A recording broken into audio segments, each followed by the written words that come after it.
आज के वीडियो में हम जानेंगे परमाणु बम क्या है और इससे कितना नुकसान होता है।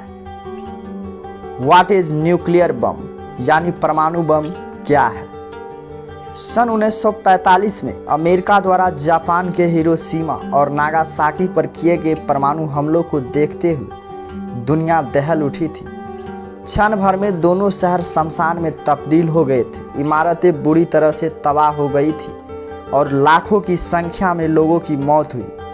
खतरनाक रेडिएशन के प्रभाव से 1945 के अंत तक लोगों की जानें जाती रही। इतने वर्षों बाद आज भी हिरोशिमा में हजारों की संख्या में लोग रेडिएशन से पीड़ित हैं। इस घटना के बाद परमाणु बम को दुनिया का सबसे खतरनाक हथियार समझा जाने लगा। लेकिन क्या आप जानते हैं कि परमाणु बम क्या होता है और कैसे काम करता है, और परमाणु बम से कितना नुकसान होता है, और परमाणु बम से कैसे बचा जा सकता है? तो आइए समझते हैं इस वीडियो के माध्यम से परमाणु बम क्या है। What is nuclear bomb. परमाणु बम सामूहिक विनाश के लिए बनाया गया एक हथियार है जो परमाणु नाभिकों के विभाजन से उत्पन्न हुई एनर्जी का उपयोग करता है।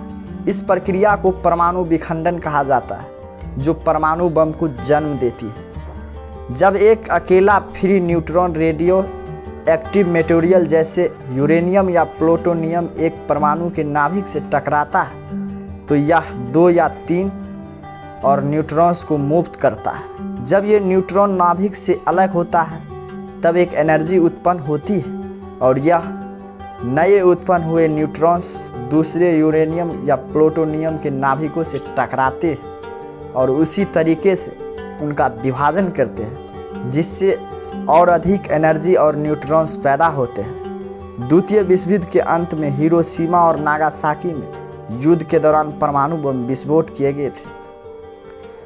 अब बात करेंगे परमाणु बम कैसे फटता है। प्रत्येक परमाणु बम के केंद्र में एक नाभिक होता है।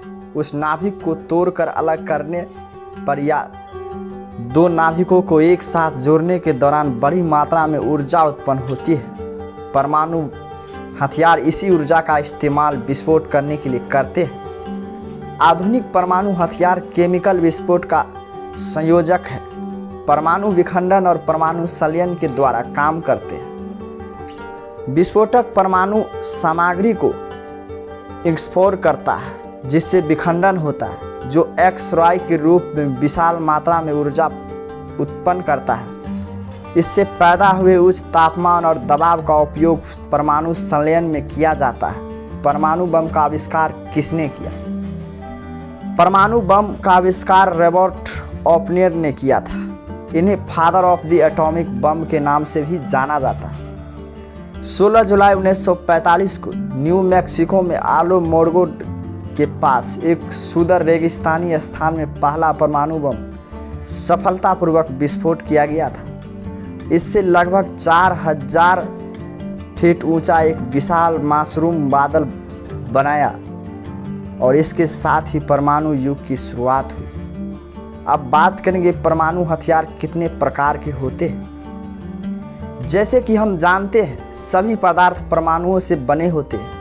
यह अविश्वसनीय ढंग से बनी 3 अलग अलग कणों की संरचनाएं होती है जिनमें प्रोटॉन्स, इलेक्ट्रॉन्स और न्यूट्रॉन्स शामिल होते हैं। प्रत्येक परमाणु के केंद्र पर एक नाभिक होता है जहां न्यूट्रॉन्स और प्रोटॉन्स एक साथ निकटता में बंधे होते हैं। अधिकांश नाभिक काफ़ी हद तक स्थिर होते हैं, यानी कि उनके न्यूट्रॉन्स और प्रोटॉन्स अपेक्षाकृत स्थिर हैं और परिवर्तित होते हैं। लेकिन कुछ परमाणु नाभिक स्थिर नहीं होते हैं और वे स्वाभाविक रूप से कुछ कण छोड़ते हैं जिन्हें साइंस की भाषा में रेडिएशन कहा जाता है। जो नाभिक रेडिएशन छोड़ता है उसे रेडियो एक्टिव कहा जाता है और इसे प्रक्रिया को रेडियो एक्टिव डीके कहा जाता है। ये रेडियो एक्टिव डीके 3 प्रकार के होते हैं। एक नाभिक साथ बंधे 2 प्रोटॉन और 2 न्यूट्रॉन को बाहर निकालता है जिसे अल्फा कण के रूप में जाना जाता है। दूसरा, एक न्यूट्रॉन, एक प्रोटॉन, एक इलेक्ट्रॉन और एक एंटी न्यूट्रॉन बन जाता है। उत्सर्जित इलेक्ट्रॉन को बीटा कण कहा जाता है। जबकि तीसरा, एक नाभिक दो टुकड़ों में बंट जाता है। इस प्रक्रिया में यह न्यूट्रॉन को बाहर निकालता है, जो न्यूट्रॉन किरणें बना सकता है। नाभिक एक विद्युत चुंबकीय ऊर्जा के फटने का उत्सर्जन भी करता है, जिसे गामा किरण के रूप में जाना जाता है। गामा किरणें एकमात्र प्रकार का परमाणु विकिरण है जो तेज गति वाले कणों के बजाय ऊर्जा से आता है। परमाणु हथियार दो प्रकार के होते हैं, परमाणु विखंडन और परमाणु संलयन। तो बात करते हैं पहले परमाणु विखंडन के बारे में। परमाणु विखंडन के दौरान कुछ भारी परमाणुओं के नाभिक छोटे और हल्के नाभिकों में विभाजित हो जाते हैं और प्रक्रिया के दौरान ऊर्जा छोड़ते हैं। यह स्वाभाविक भी हो सकता है, लेकिन कुछ नाभिकों में बाहर से भी प्रेरित किया जा सकता है। एक न्यूट्रॉन की नाभिक के साथ टक्कर करवाई जाती है और इसे एब्रॉक किया जाता है, जिसकी वजह से अस्थिरता और विखंडन होता है। कुछ तत्वों में जैसे कि यूरेनियम और प्लेटिनियम स्थानिक में विखंडन प्रक्रिया के दौरान अतिरिक्त उत्पन्न होते हैं, जो कि एक चैन रिएक्शन ट्रिगर कर सकते हैं यदि वे नज़दीकी परमाणुओं द्वारा अवशोषित कर लिए जाते हैं। दूसरा, परमाणु संलयन। विखंडन का उल्टा, जब नाभिकों को अत्यधिक तापमान और दबाव के संपर्क में लाया जाता है, तब कुछ हल्के नाभिक एक भारी नाभिक बनाने के लिए एक दूसरे के साथ जुड़ जाते हैं और इसी प्रक्रिया को दोलन ऊर्जा उत्पन्न कहते हैं।